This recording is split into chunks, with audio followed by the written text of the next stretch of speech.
mirrors the sense of adventure of the great explorers of the past. His ideas, considered crazy by everyone around him, have opened up new frontiers as he continues to improve the world with the aid of technological advancement.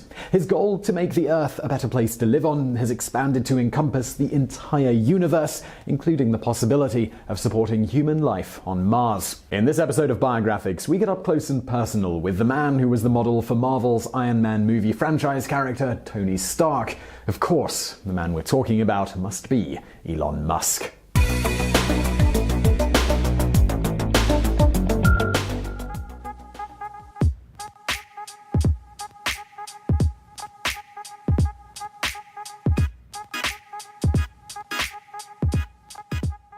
Elon Musk was born on June 28, 1971 in Pretoria, South Africa. His Canadian-born mother was a dietitian, with his father being a mechanical and electrical engineer. The boy had a natural leaning towards technology, buying his first computer, a Commodore VIC-20, with money he had saved when he was just 10 years old. By the age of 12, he had created his own video game blaster, which he sold for $500. As a preteen, he'd already taught himself computer programming. Musk's life came to a crossroads in his late teens when he was faced with compulsory military service in South Africa. While he had no problem with the thought of serving his country in uniform, he was repulsed by the idea of being a part of a system that suppressed the country's indigenous black people. His desire was to get to America, the land of opportunity, especially in regard to his growing fascination with all things related to computer technology. To do so, however, he figured he would have to use Canada as a stepping stone. His mother was still a Canadian citizen, and so steps were taken for Elon to acquire Canadian citizenship for himself.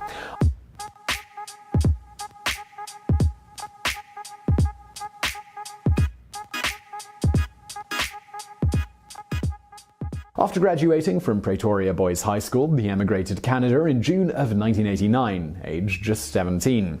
He had hardly any money and no real connections, turning up on the doorsteps of distant relatives of his mother and being put to work on their farm. As well as tending vegetables and shoveling grain, he got a job at a lumber mill cleaning out boilers. Then he managed to secure a job as an intern clerk at a local bank. In 1990, he moved to Kingston, Ontario, where he began a science degree at the Queen's University. 2 years later, he was able to achieve his goal of living in the United States, transferring his studies to the University of Pennsylvania.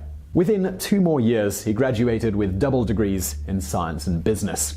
It was around this time that Musk came across a copy of Douglas Adams's book, A Hitchhiker's Guide to the Galaxy. The book revolves around a supercomputer which is built to figure out the ultimate answer to the question of life, the universe, and everything. After 7.5 million years of computing, it spits out the answer, the number 42. Along with that answer, the computer, which can talk, adds some sage advice, telling the inquirer, "The problem with you, to be quite honest with you, is that you never really know what the question is." For Musk, reading that was a light bulb moment. He later recalled, "It highlighted an important point, which is that a lot of times the question is harder than the answer."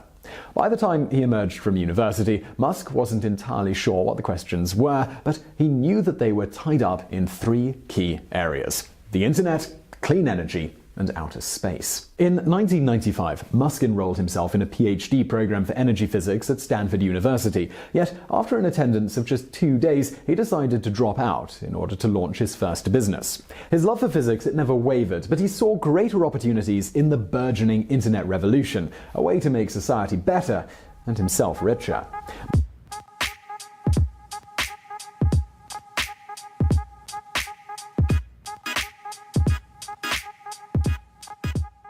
Musk realized that as more and more companies established an online presence, they would need to have their printed materials converted into digital documents. If he could fill that need, he would be on to a winner. Elon teamed up with his younger brother Kimball to develop content publishing software designed for news and media companies. At a time when many venture capitalists had never even heard of the internet, it was a major risk.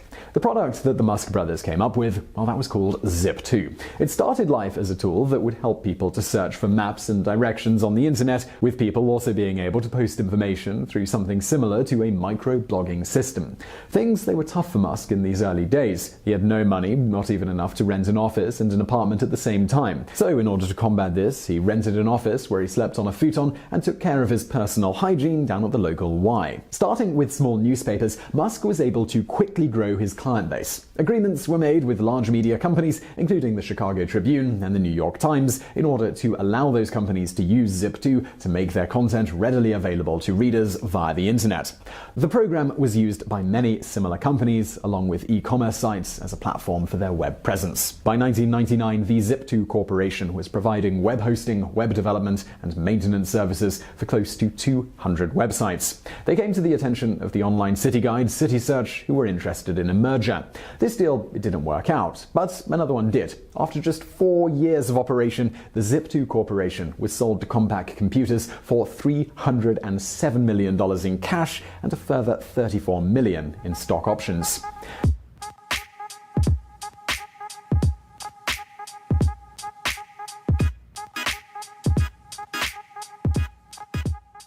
At the age of just 28, Elon Musk, he was a multi-millionaire. But he was just getting started, and even before the ink was dry on the Zip2 deal, he had thrown himself into his next venture, and that was X.com. Musk's vision was to create the world's first online bank, and he invested $10 million to kick it off. The goal was to offer every service that you could get from a conventional bank, but with the added benefit that you could send and receive money securely using only your email address. X.com was an immediate success. After just a year of operation, it was merged with a money transfer system called Confinity. The combined businesses were renamed PayPal in 2001. Now working with Confinity founders Peter Thiel and Max Levchin, the business dropped the idea of a fully functional online bank and focused on the feature that seemed to grab everyone's attention: the ability to send money to and from anyone who had the same app. At this early stage, the system relied on a Windows-based handheld device. During the first months of the merger from January 1999 to October of 2000, Musk was CEO of X.com. During this time, he set up this viral system that grew it into the world's largest email payment processor. New customers, they were offered a $20 cash card along with an additional $10 for referring a friend. Within 2 months, more than 100,000 new customers had come on board.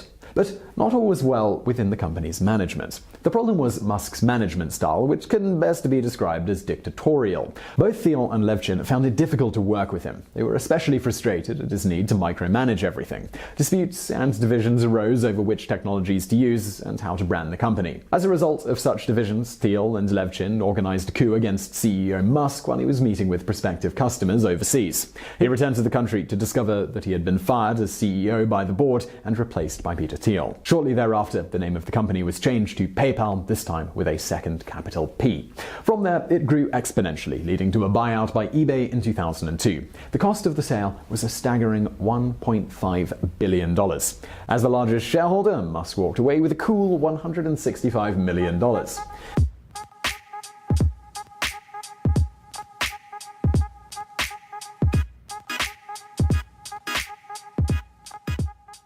Even before PayPal was sold, Musk was onto his next business venture. Ever since he was a child, he had been fascinated by space exploration. He had always been an avid science fiction reader, and now he had the money to turn science fiction into reality. He was convinced that the Earth was destined to collapse as a life-sustaining planet. The sooner we started working on the technology required for interplanetary travel and sustaining life beyond Earth, the better. In discussions with a friend one day, Musk complained that despite the vast improvements in the technology industry, the space industry has lagged sorrowfully behind. Since man had set foot on the moon way back in 1969, it appeared to him that no meaningful progress had been made.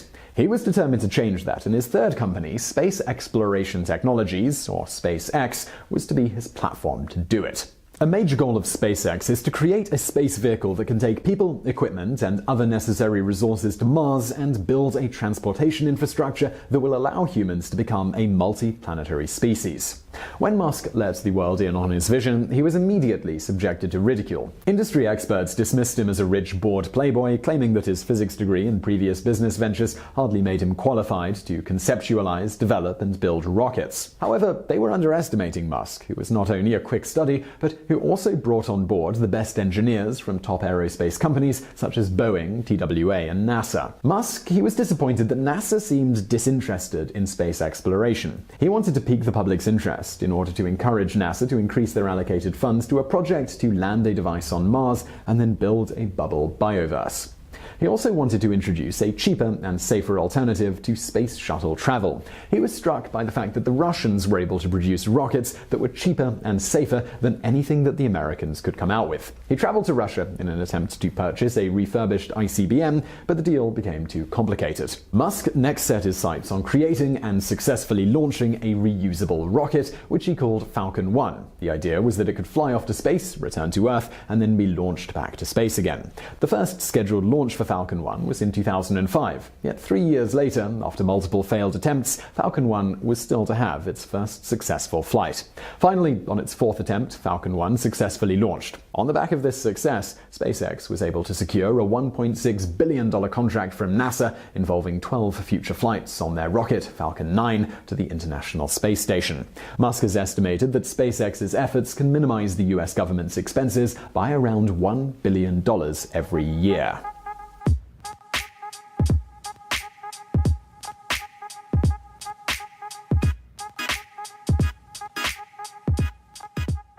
Musk has always been fascinated by cars, and specifically by the dream of creating a breed of electric cars that totally transform the driving experience. While he was still a sophomore at university, he had become aware of the world's depleting resources. What was needed was an alternative source of fuel, one that would not produce carbon emissions that were damaging the environment.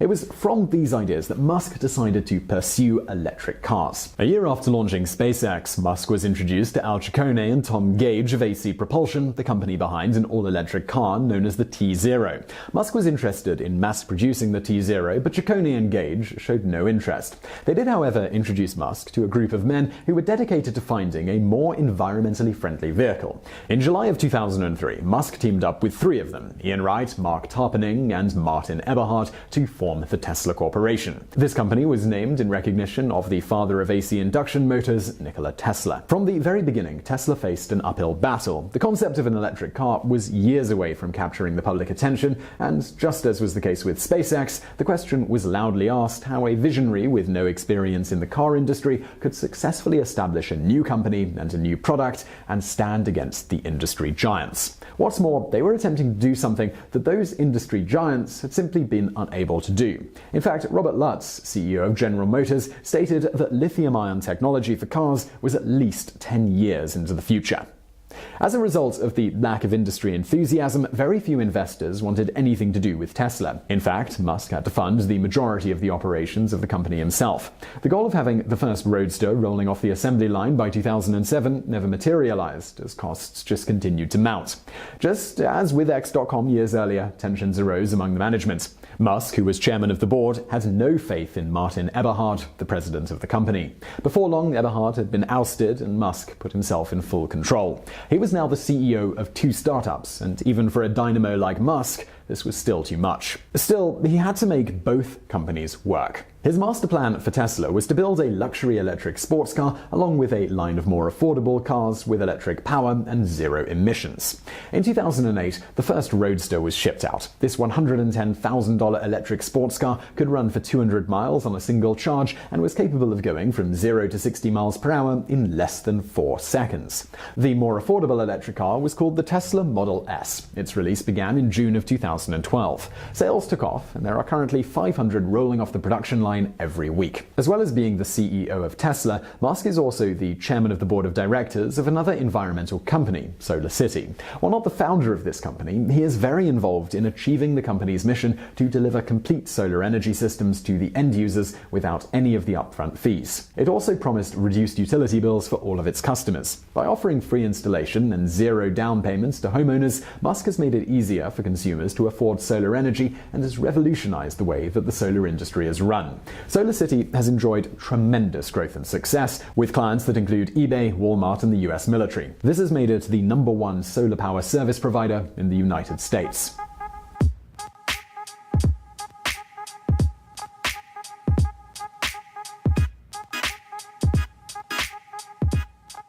As if being an industry leader in space travel, electric cars, and solar power is not enough, in August of 2013, Musk proposed a completely new mode of personal transport. He called it the Hyperloop. The concept will allow people to travel between large cities at the speed of sound, allowing passengers to get from San Francisco to Los Angeles in about 30 minutes. It involves a vacuum-sealed pod that rides on top of electromagnetic waves. Very simply, this is sort of similar to the way a surfer's board rides ocean waves. The pods will glide across the track at speeds of many hundreds of miles per hour. This eliminates the problem of friction created by wheels on tracks.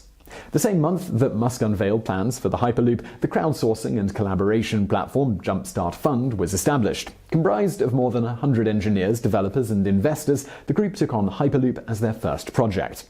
In 2014, they formed Hyperloop Transportation Technologies and undertook a feasibility study. In 2015, Musk ran a student competition to design and build Hyperloop pods. A SpaceX-sponsored mile-long track was built in order to run the pods on. On July 20th, 2017, Musk announced that he had gained verbal government approval to build a Hyperloop track between New York City and Washington, D.C. Elon Musk is one guy who it is a challenge to keep up with. In the 12 months from December 2015 to December 2016, he started no less than 3 companies: OpenAI, a not-for-profit artificial intelligence research company; Neuralink, a neurotechnology startup with the aim of integrating the human brain with AI; and The Boring Company, which aims to bring down the cost of tunnel boring by 10-fold.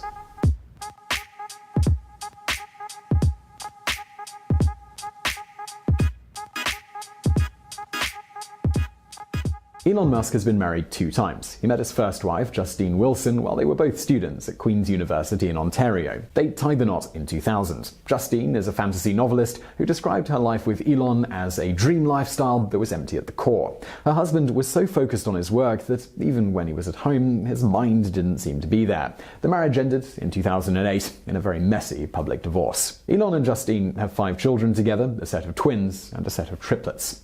Musk met his second wife, Tallulah Riley, at a London nightclub. They were married just 6 weeks after he filed for a divorce from Justine. The wedding took place at Skibo Castle in Scotland. He was 39 and she was 23. Things apparently didn't go well, with Musk announcing their separation just 2 years later on Twitter. "It was an amazing 4 years. I will love you forever. You will make someone very happy one day." The couple, they got back together in 2014, but a divorce was finalized towards the end of 2016.